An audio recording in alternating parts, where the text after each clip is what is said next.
Hai teman-teman, saya Sophie Nasyan. Pada saat ini kita akan membahas mengenai akuntansi PPN dan PPNBM. Nah, teman-teman, pertama-tama kita harus kenal apa itu PPN.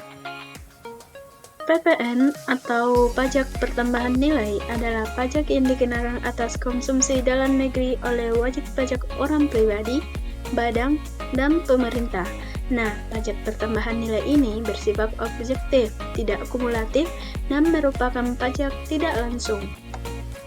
Nah, oke teman-teman, ada pun objek pajak pertambahan nilai atau PPN, yaitu yang pertama, penyerahan barang kena pajak di dalam daerah pabean yang dilakukan oleh pengusaha. Yang kedua, impor barang kena pajak dan ekspor jasa kena pajak oleh pengusaha kena pajak.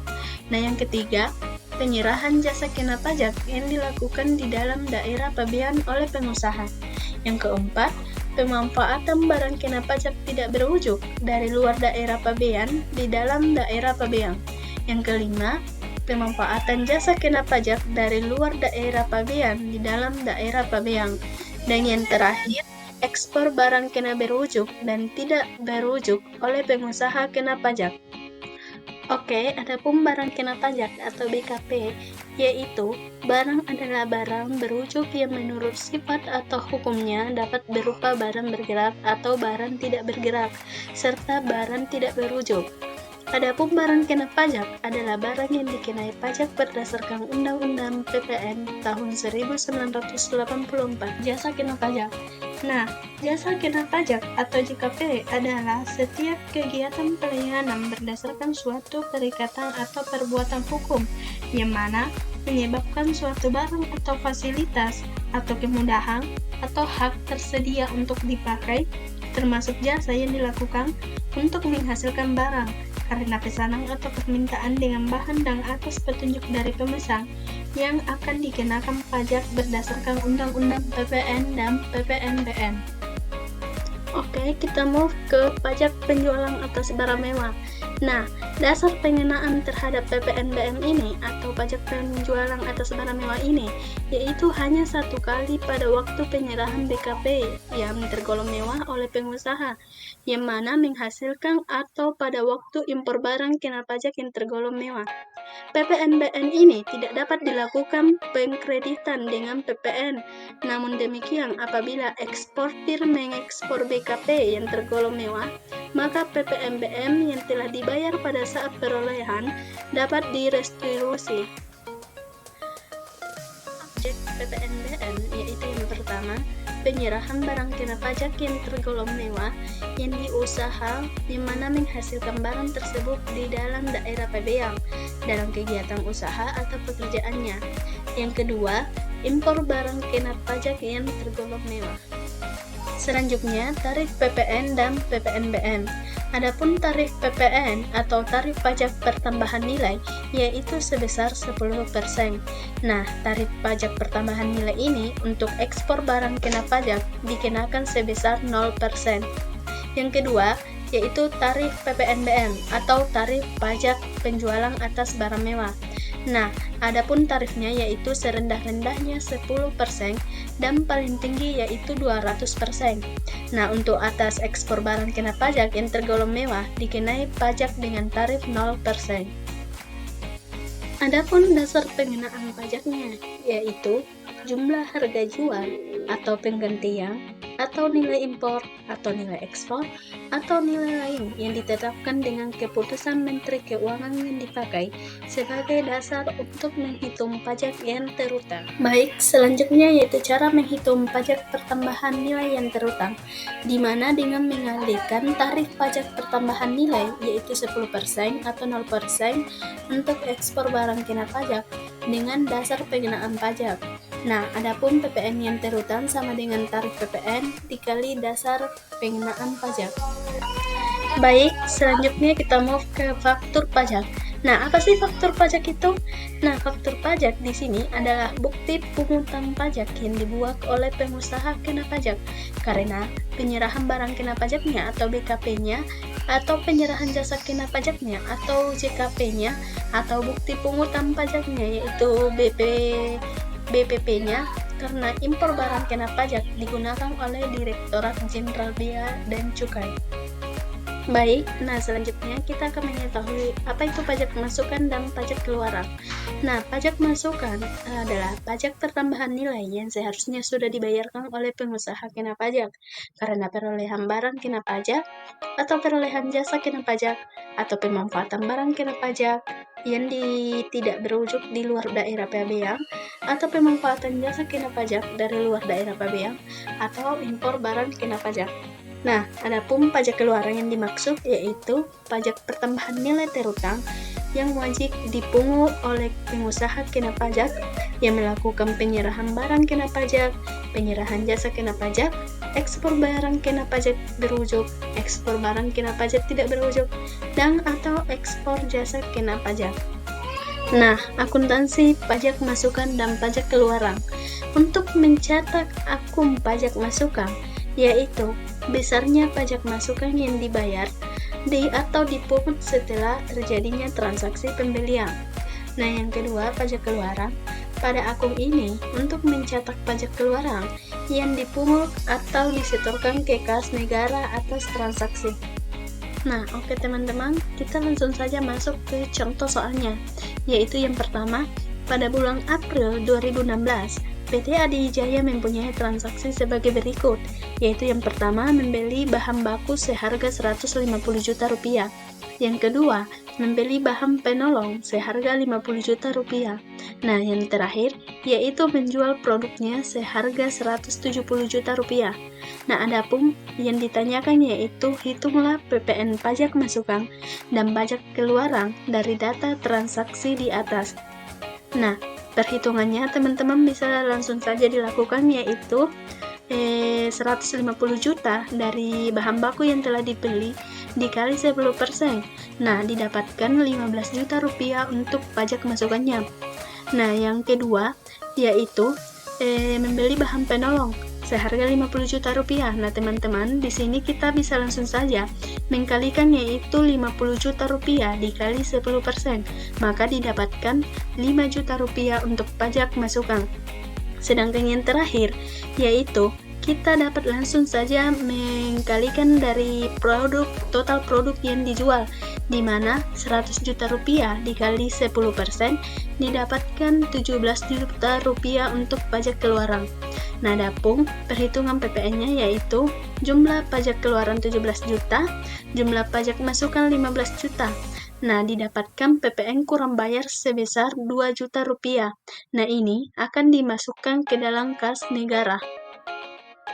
Nah, soal 2, yaitu PKP ABC sebagai pabrikan menyerahkan barang hasil produksinya, di mana harga jualnya sebesar 10 juta rupiah. Barang tersebut merupakan BKP yang tergolong mewah dengan tarif PPNBM-nya sebesar 40%. Nah, ditanyakan di sini, hitunglah pajak yang harus dipungut. Nah, adapun perhitungannya yaitu langsung saja 10% dikali 10 juta didapatkan PPN-nya sebesar 1 juta rupiah. Nah, adapun perhitungan PPNBM-nya langsung saja kita mengkalikan, yaitu 10 juta rupiah dikali dengan tarifnya yaitu sebesar 40%, maka dihasilkan sebesar 4 juta rupiah. Nah, adapun pajak yang harus dipungut yaitu sebesar PPN ditambah PPNBM-nya, yaitu 1 juta rupiah ditambah 4 juta rupiah, maka didapatkan hasilnya yaitu sebesar 5 juta rupiah. Soal nomor yaitu Bapak Ahmad merupakan seorang pengusaha di bidang produksi film. Pada suatu saat, beliau membeli sebuah mobil mewah dengan harga 900 juta rupiah. Berdasarkan DPP, mobil tersebut terkena tarif PPNBM sebesar 40%. Lalu berapakah nilai uang yang harus dibayarkan Bapak untuk membawa masuk mobilnya ke Indonesia?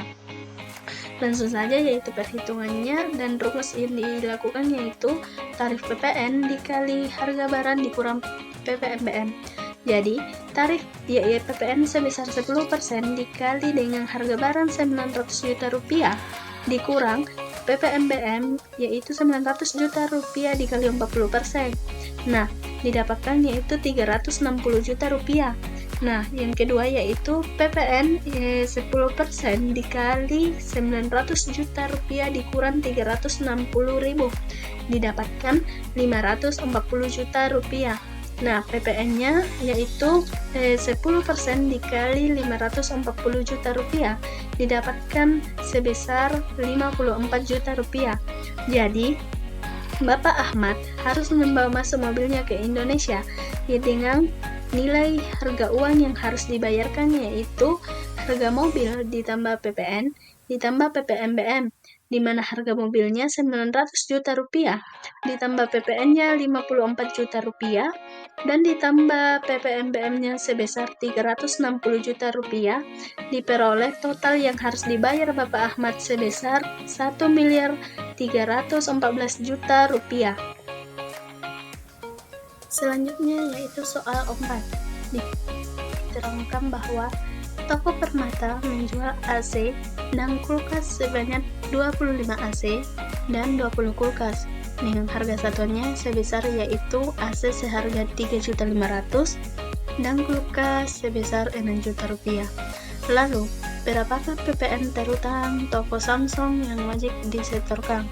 Nah, perhitungan PPN-nya yaitu yang pertama, total DPP atas penjualan 25 AC yaitu 25 dikali harga satuannya sebesar 3.500.000 didapatkan 87.500.000 rupiah. Nah, PPN-nya sebesar 87.500 rupiah dikali 10% didapatkan 8.750.000 rupiah. Nah, yang kedua yaitu total DPP atas penjualan 20 kulkas. Nah, total penjualan di sini yaitu langsung saja 20 dikali 6 juta rupiah untuk persatuannya, didapatkan sebesar 120 juta rupiah. Nah, PPN untuk kulkas ini yaitu 10% dikali 120 juta rupiah, didapatkan 12 juta rupiah. Jadi, PPN terutang yang wajib disetorkan toko Samsung adalah sebesar 8.750.000 rupiah ditambah 12 juta rupiah, sehingga diperoleh sebesar 20.750.000 rupiah. Baik, untuk soal yang terakhir yaitu di mana di sini dijelaskan bahwasanya Lia adalah seorang pengusaha muda yang meraup omset dengan jumlah yang cukup besar. Dengan kesuksesannya yang berhasil diraih di usia muda, Lia membeli sebuah mobil sport mewah 2.500 cc dengan harga 2 miliar rupiah. Berdasarkan DPP, mobil tersebut terkena tarif PPNBM sebesar 40%.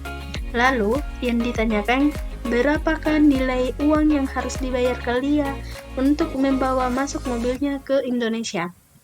Jadi perhitungannya yang pertama langsung saja, rumusnya yaitu PPN sama dengan tarif PPN dikali harga barang dikurang PPNBM. Nah, langsung saja PPN-nya yaitu 10% dikali 2 miliar rupiah dikurang dalam kurung untuk PPNBM-nya 2 miliar rupiah dikali 40%. Nah, langsung saja yaitu didapatkan 800 juta rupiah untuk PPNBM-nya. Nah, untuk mencari PPN-nya langsung saja 10% dikali 2 miliar rupiah dikurang 800 juta rupiah. Didapatkan 1.200.000.000 rupiah. Jadi PPN yang harus dibayar PPN-nya Lia sebesar 10% dikali 1.200.000.000 rupiah, maka didapatkan 120 juta rupiah. Jadi, total harga mobil yang harus dibayarkan Lia adalah 2 miliar rupiah ditambah 120 juta rupiah ditambah 800 juta rupiah sehingga dihasilkan peroleh yaitu 2.920.000.000 rupiah. Itulah yang dapat saya sampaikan, lebih dan kurangnya mohon dimaafkan. Wassalamualaikum warahmatullahi wabarakatuh. Thanks for watching guys.